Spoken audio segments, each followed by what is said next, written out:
नमस्ते प्रणाम। हम किरण शर्मा, हम मंजू शर्मा अपना चैनल पर स्वागत कर। नमस्ते प्रणाम जेते दाय माय दीदी भाजी चाची बहिन सुनबी सब गोटन का प्रणाम कर। सब गोटे ने प्यारे आशीर्वाद देते रहो, आगा बढ़ाते रहो। बहुत प्यारा आशीर्वाद कही ना तुम मिल रहा है।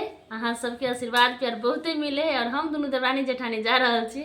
बहुत प्यारा से बेटा विवाह गीत बनवा, अहाँ सब जरूर सुनब, कमेंट के जरूर करब, शेयर करब। निका जैसन नहीं कमेंट करब, हमरा जैसन कमेंट करब। ठीक है, अहाँ इनके जैसन आई कमेंट करब, हमरा छोड़िए दिए जेते अहाँ सबके कमेंट करे के, लेकिन लाल दिल नहीं भेजब, कारी दिल भेजब। इनका दिल से कारी तै के लग अहाँ सब कारी दिल भेज देब इनका जैसन। बहुत प्यारा सा बेटा विवाह, बहुत पुराना गीत हम सब। और अहाँ सबके नहीं कहते गर्मी है से जरूर कमेंट करके बताओ। हमरा सबके तो गर्मी से तब हालत खराब हो जाए वीडियो बनावे में। देखते हुए कते पसीना छूटी सोचते से।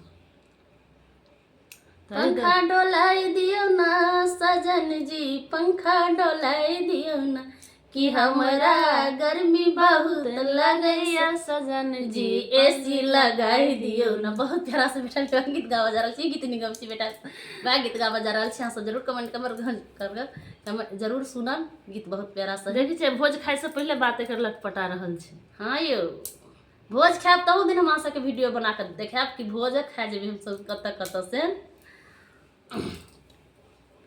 का